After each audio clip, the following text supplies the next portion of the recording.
আসসালামু আলাইকুম।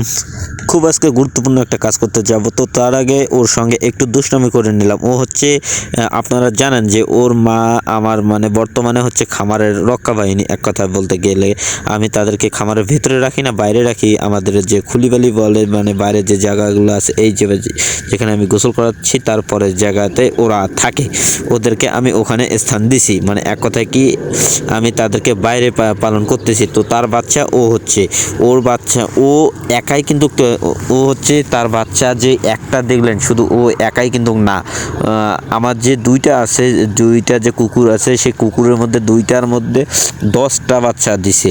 তো 10টা বাচ্চা দিছে, তো যাই হোক এটা একটা হাস্যকর বিষয়। তো আপনাদের মাঝে দেখাবো যে অন্য এক ভিডিওতে যে তাদেরকে আমি দেখাবো, ওই ওই ভিডিওটা আমি আপনাদের মাঝে দেখাবো যে আমার মানে খামারের যে কুকুরগুলো আছে যে কয়টা বাচ্চা দিছে। তো এটা আমি আপনাদের মাঝে যে কোনো একটা ভিডিওতে দেখাবো। তো তার আগে চলে যাই আজকের মূল উদ্দেশ্যে চলে যাই।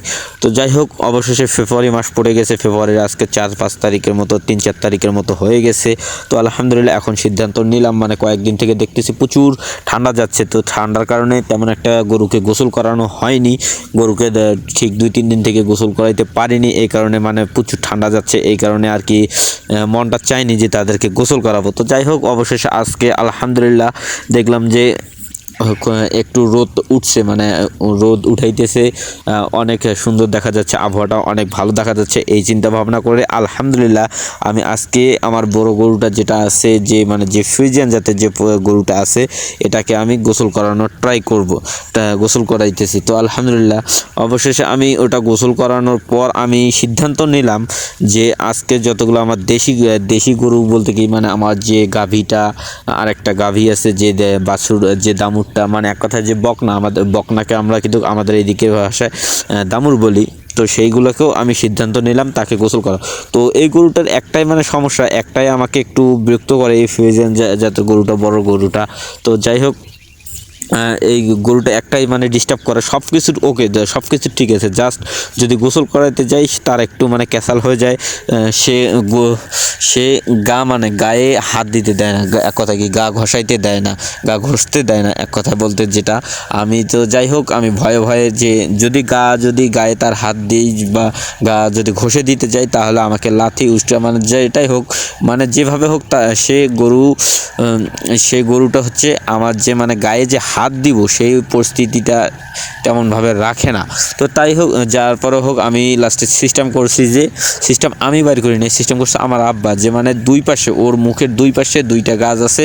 তো যাই হোক আলহামদুলিল্লাহ 2টা গাছ দেখে আমরা ওই 2টা গাছের মাঝে ওকে বাঁধি, দুই পাশে 2টা দড়ি দিই, তাহলে তেমন একটা ও দুষ্টামি করতে পারে না।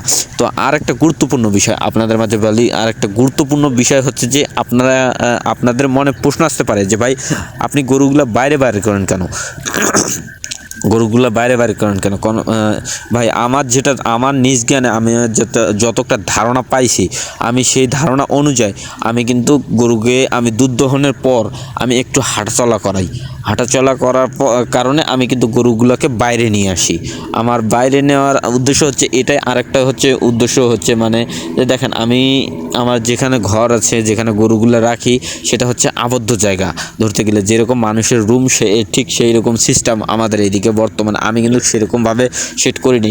কেন করিনি আপনাদের মাঝে একটা ভিডিও দিছি, আমি একটা ভিডিওতে দিছিলাম যে আমাদের এইদিকে মানে আমি যেখানে গরুগুলো পালতেছি সেখানে হচ্ছে আমরা কিন্তু নিজস্বভাবে ওই রুমগুলো উঠাইনি। আমাদের এদিকে এয়ারপোর্টের উদ্যোগে ওই রুমগুলো উঠানোর কথা উঠাইছে। তো সেই রুমগুলো ব্যবহারকারী হয়নি এতদিন, মানে আমি লাস্টে করছি কি ওখানে আমার গরু আমার বাসার সামনে আমি তাই পালন করা শুরু করছি ওখানে। তো যাই হোক এই যে এই বাকনাটা অনেক দিন থেকে আছে আমার। আমি চিন্তা করতেছি যে মানে একটা সিদ্ধান্ত নিছি যে 10টা গরু রাখার চেয়ে একটা গরু পালা ভালো। তো যাই হোক সেই সিস্টেম করে আমি এই বাকনাটা, মানে আমাদের এদিকে দামুর গরু বলে, তো সেই দামুরটাকে আমি মানে আমার যে দেশি গাভীগুলো এতদিন গোসল করায়নি, তার কারণে আজকে গোসল করাইতে বাড়ি করছি।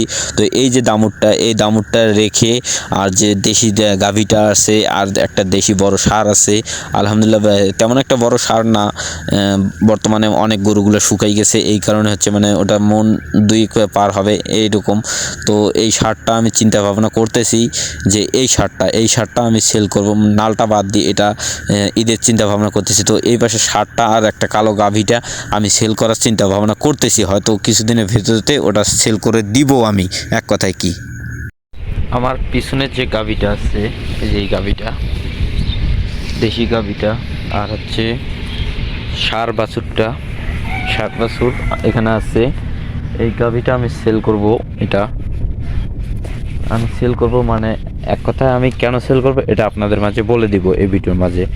গাভীটা হচ্ছে সেল করার উদ্দেশ্য হচ্ছে আমি মানে এক কথায় যে 10টা দেশি গরু পালাচ্ছে, একটা হচ্ছে ভালো ফ্রিজিয়ান জাতের গরু পালা অনেক ভালো দুধের গাভীর জন্য। তো সেই কারণে আমি এই গাভীটা সেল করার চিন্তা ভাবনা করতেছি। তো আমি আপনাদের মাঝে পিছনে ক্যামেরা দিয়ে দেখাই কিছু জিনিস, যে ষাঁড় বাছুরটা দেখাই। এই ষাঁড় বাছুর, এটা হচ্ছে ষাঁড় বাছুর, আর এটা হচ্ছে সেই গাভীটা, এটা হচ্ছে সেই দেশি গাভী। আমি চাইছিলাম একে রাখার জন্য, তো বাট একে রাখবো না, একটু সমস্যার কারণে একে রাখবো না। তো আমি চিন্তা ভাবনা করতেছি একে সেল করব। আর একটা ষাঁড় আছে, বড় ষাঁড় আছে, আপনারা দেখছেন ওই ষাঁড়টা সেল করব। আর এই যে এইটা হচ্ছে ষাঁড় বাছুর, এটা হচ্ছে প্রায় আপনার হচ্ছে অনেকটা হতে মানে 75% হচ্ছে আপনার আছে শাহিওয়াল জাতের ষাঁড় বাছুরটা। ষাঁড়টা হয়তো শুয়ে আছে দেখে বুঝতে পারছেন না।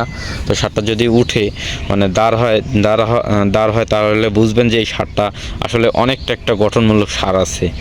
তো আমি দেখাই দিব মানে এই গরুগুলো আমি বিক্রি করব। করার পর আমি একটা ভালো জাতের ফ্রিজিয়ান জাতের গরু নিয়ে আসব, কারণ এতগুলো গরু থেকে থাকার চেয়ে আমি 2টা গরু পুষবো, এটাই আমার অনেক বেস্ট।